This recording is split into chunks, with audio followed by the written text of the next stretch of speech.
Let's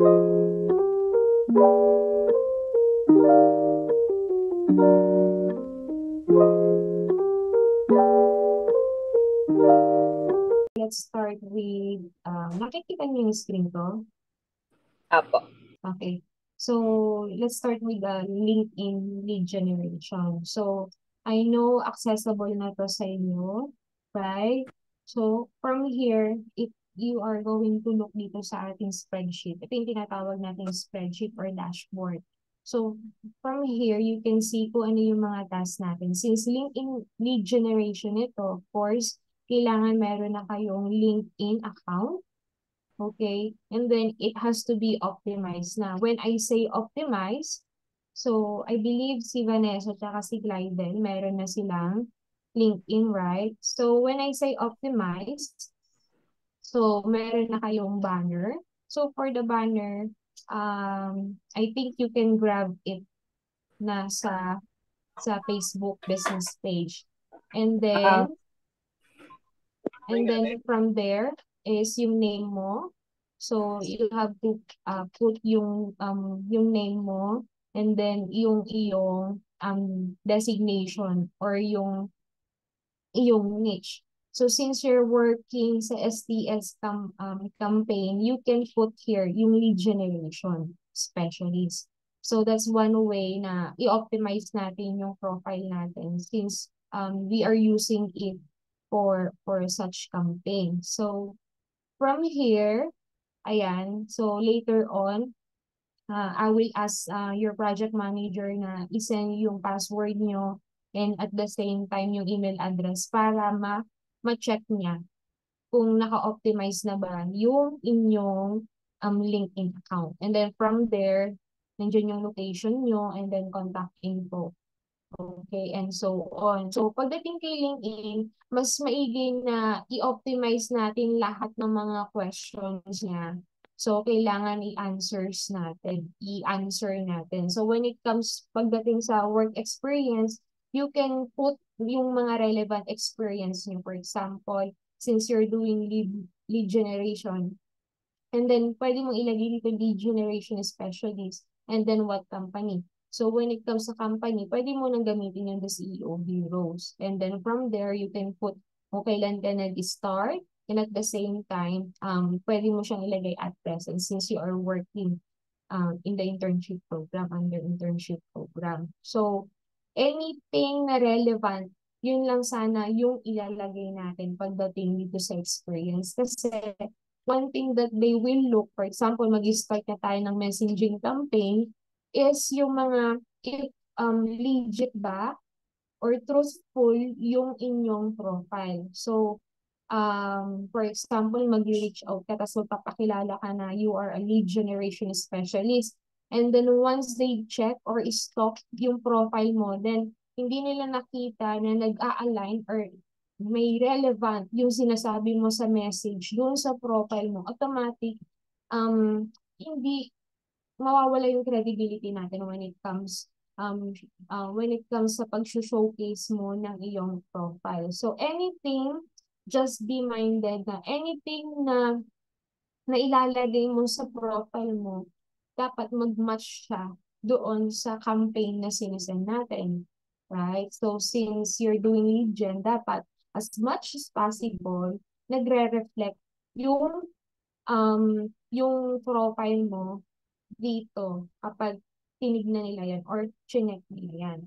And then one thing that we can do while ino-optimize natin ito is yung posting. So napaka-importante nun. That's why we ask to grab some of the photos and posting doon sa SDS na business page. Kasi from there, makikita nila kung ano yung ino-offer. Kung ano yung ino-offer, kung anong meron. Kasi once you connect dun sa mga target people, just like here, ayan, yung mga target people natin, ano ba, coaches, consultant, mga corporate company, ayan, under sa isang location sa UK, sa US, Australia, Switzerland. So, pag nag-connect ka dyan, automatic, lalabas sa feed mo yung kanilang mga post. So it is parang you are marketing na when it comes to posting. So kapag inaccept nila yung connection mo, tapos may post ka, so makikita nila na hindi lang basta legit yung profile mo. At the same time, you're saying kung ano yung message mo sa kanila, makikita nila, magre-reflect yun dun sa profile mo. So, one thing that we should remember is kailangan mag-build tayo ng trust. And paano tayo mag-build ng trust dun sa mga i-outreach natin, especially sa LinkedIn lead generation, by optimizing your profile. Kasi one way, yan yung i-judge nila kung totoo ka bang tao or hindi, or kung totoo ba yung sinasabi mo or hindi. Okay? So, question, lahat ba tayo or Vanessa and Dryden, nakapag-establish na kayo ng LinkedIn account niyo? Yes po, ma'am, meron na po. Meron na. Opo, mas So, kailangan na sorry? may Kailangan mga lang siya. Sorry, please opo. proceed. May mga kailangan na pong i-edit, ma'am, kasi Okay. yung company ko na nakalagay dito, yung current na nagtatrabaho ako. Tsaka yung cover photo siguro po. Edit ko later. What about si Glider? Meron na ba? May nasimulan ka na? Opo, meron po ako, ma'am. Kaso nga lang Pagdating, po, puro kasi admin po kasing nakalagay. Admin task po yung nasa akin. okay. Tanong ko lang po, pwede kaya yung, kasi ako ngayon po kasi sa current, job ko, ako rin lang po yung naghahawak ng Facebook business page namin. Mhm. Pwede kaya yung ilagay ko na lang din. Yes, yes. So, pwede mo, yung experience mo, pwede mo siyang ilagay under the experience. But make sure, kasi minsan si LinkedIn, nagtatanong siya kung ano yung usual na ginagawa mo, yung parang job description. Make sure na relevant lang siya doon sa, may kinalaman siya sa freelancing or sa virtual assistant. So, nothing to do na about freelancing, huwag nyo nang ilagay. Basta anything na dapat na makita sa profile nyo is relevant siya sa freelancing. And at the same time, doon sa, for example, social media handling yung ginagawa mo sa business page. Instead na, for example, administrative support, pwede mo nang ilagay is social media manager because you are managing yung Facebook page. Okay.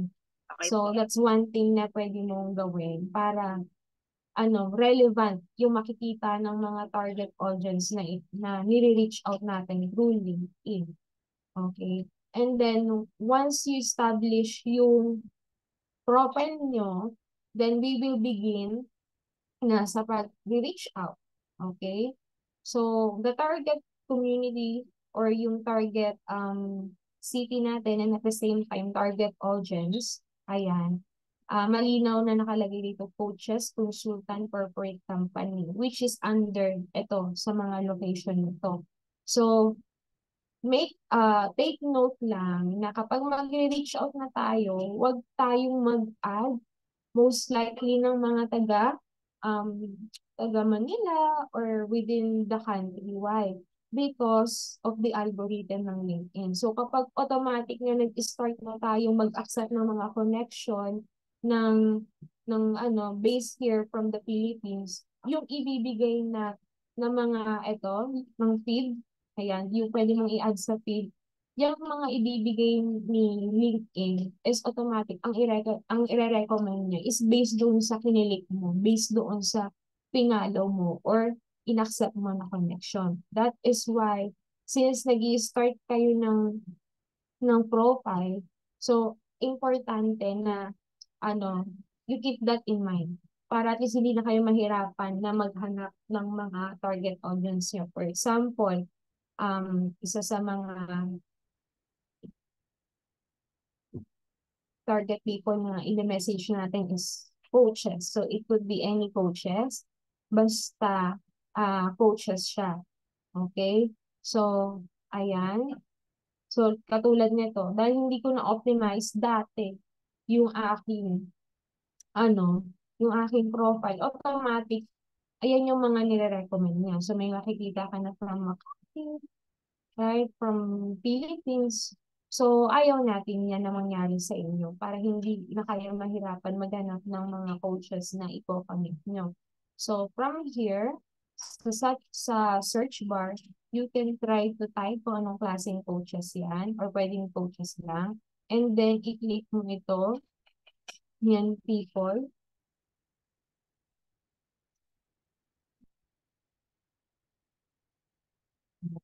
So, pwede mo ring i-optimize yung filter nila kung first connection ba, second connection. Pero hindi na natin ginagawa yun para lahat lalabas siya. Okay? And then, you can click yung location. So, pwedeng mag-start kasi United States. And then, show result.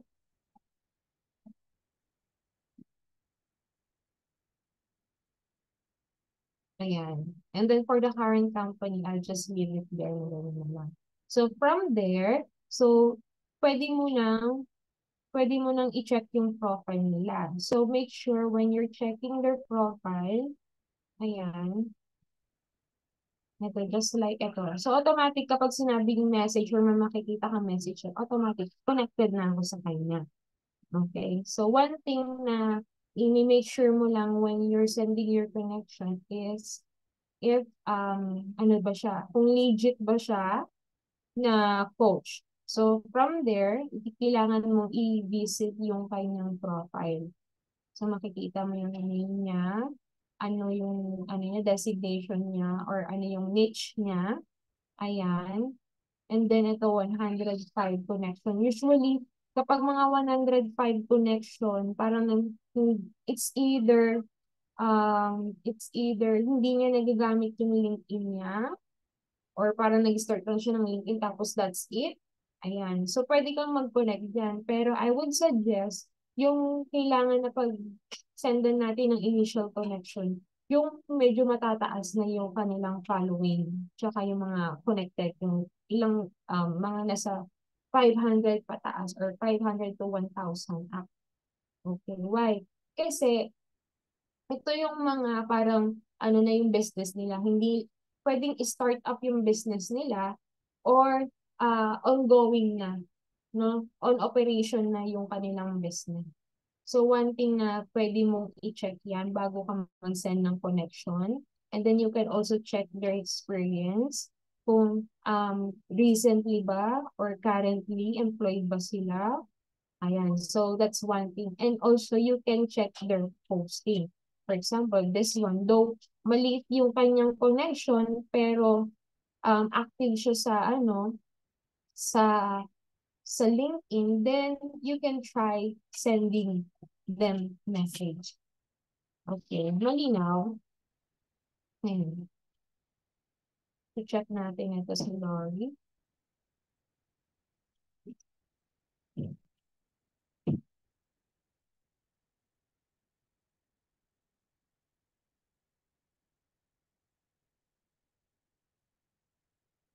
So check mo yung name, ayan. Kung pasok ba siya dun sa target na prospect natin, check mo yung activity, check mo rin. Ayan, so 2 months. So medyo matagal na. Ayan.